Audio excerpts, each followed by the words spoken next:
रसोई और खेती। अरे वाह, यही है ना हमारा गांव। कितना सुंदर है। सुंदर तो है पीहू, लेकिन बाहर का टेम्परेचर देखा है? 45 डिग्री चल रहा है। तो क्या हुआ, गर्मी तो शहर में भी होती है। वहाँ एसी है, यहाँ यहाँ हवा है। हाँ, वो हवा जो खुद चल रही है। प्रेम की बात में कोई झूठ नहीं था। मई के इस खौफनाक महीने में सूरज जैसे आसमान से आग के गोले बरसा रहा था। बाहर का सुंदर गांव अब सूखा और बेजान दिख रहा है। खेतों में दरारें पड़ चुकी हैं, पेड़ों के पत्ते झुलस गए थे और गर्म हवाएं पूरे माहौल को और डरावना बना रही थी। गांव की धूल भरी सड़क तक तपने लगी थी और इसी तपिश से बचने के लिए गांव के कुछ बुजुर्ग चबूतरे की छांव में बैठे हुए थे। अरे भाई, आज तो हद हो गई। लाइट सुबह 4 बजे से अभी तक नहीं आई। अरे भाई क्या बताएं, खेत सूख गए हैं, जानवर परेशान है गर्मी से। तभी दूर से धूल उड़ाती हुई एक गाड़ी आती दिखाई देती है। अरे भाई, ये किसकी गाड़ी आ रही है? अरे लगता है अंकुश जी की गाड़ी है। तभी गाड़ी रुकती है और अंकुश जी नीचे उतरते हैं। चबूतरे पर बैठे लोग उठे और उनसे मिलने के लिए आगे आए। अरे अंकुश, आ गए आप लोग, पर इस महीने, इस गर्मी में? अरे क्या करें काका, हमारी बहू की जिद थी। बोली इस बार गर्मियों में गांव जाना है। हमने भी कहा चलो देख लो। अरे वाह, बहू का गर्मियों में गांव का शौक एक दिन में निकल जाएगा, देखना। कल तक ये वापस शहर चलो कहने लगेगी। वृंदा और अदिति उतरती हैं। वैभव काका ने पीहू को देखते हुए कहा, अरे बेटा, तुम हो तो जिसे गांव की गर्मियां पसंद हैं। जी काका, मैं हूँ जिसे गांव भी पसंद है और गर्मियाँ भी। अरे भाई, अभी बोल रही हो बेटा, 2 घंटे बाद तुम्हें असली गर्मी का मजा आएगा। काका आप भूल रहे हैं, मैं शहर से सिर्फ सूटकेस नहीं, अपना ठंडा दिमाग भी साथ लाई हूँ। आप 2 घंटे की बात कर रहे हैं, मैं तो अगले 2 महीने यही गुजारने का इरादा करके आई हूँ। देखिएगा, मैं इस गर्मी से बचने का भी जुगाड़ निकालूंगी। तभी वृंदा ने सबको टोकते हुए कहा, अरे बाकी की बातें बाद में करना, वरना यहाँ बीच सड़क पर खड़े खड़े ही पिघल जाएंगे। चलो अब घर चले। भाई साहब हम निकलते हैं, वरना सूरज आज ही हमें भस्म कर देगा। वृंदा की बात सुनकर सबने कदम बढ़ाए। आगे गली के मुहाने पर अमृता, वैभवी और आशा हाथ में पंखा लिए अपनी अपनी देहरी पर बैठी थी। गर्मी ने तो दिमाग ही खराब कर दिया, ना अंदर बैठने में चैन है और ना ही बाहर। मेरा तो मन करता है सब छोड़ो और उस पहाड़ी वाली गुफा में जाकर बैठ जाओ। हाय दैया, ना ना, गुफा का तो नाम मत लो। पता चला ठंडक के चक्कर में वहाँ गृहस्थी बसाने गई और खुद ही डरावनी कहानी बन गई। मजाक छोड़ो, पर इस गुफा में ठंडक तो वाकई में है, लेकिन क्या फायदा इसी ठंडक का, अब तो वहाँ कोई जाता भी नहीं। आशा चाची की बात अभी पूरी भी नहीं हुई थी कि तभी वृंदा अपने परिवार के साथ वहां से गुजरी।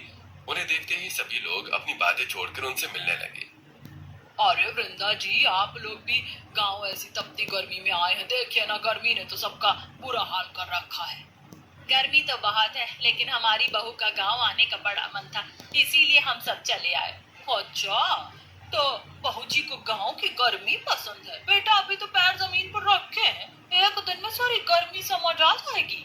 तभी की बातें सुनकर पीहू से रहा नहीं गया। उसने अमृता को तुरंत जवाब दिया, जी चाची, समझ आ भी गई, इसीलिए तो आई हूँ। सुना है यहाँ की गर्मी दिमाग की बत्ती जला देती है, तो सोचा मैं भी अपना थोड़ा सा टैलेंट यही आजमा लूं। पीहू का ये करारा और मजेदार जवाब सुनकर अमृता का मुंह खुला का खुला रह गया। वैभवी ने अपनी नजरें झुका ली। वृंदा अपनी बहू की इस हाजिर जवाबी पर मन ही मन मुस्कुरा उठी और सब आगे बढ़ गए। पर चलते चलते पीहू के कानों में अभी भी आशा चाची का वो अधूरा जुमला गूंज रहा था, उस गुफा में ठंडक तो है। चाची क्या कह रही थी?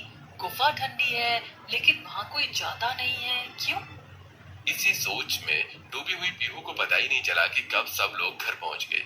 जैसे पुराने घर का दरवाजा खुला, कई दिनों से बंद पड़े घर की धूल और हवा गर्म बाहर निकल आई। फिर सबने मिलकर घर की सफाई शुरू की।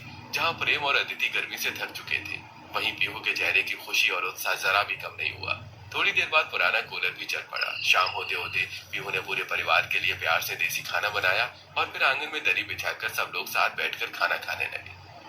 ओ गॉड भाभी, आपके इस गांव वाले एडवेंचर के चक्कर में हम यहाँ आ तो गए हैं, पर ये कूलर भी बस गर्म हवा के थप्पड़ मार रहा है।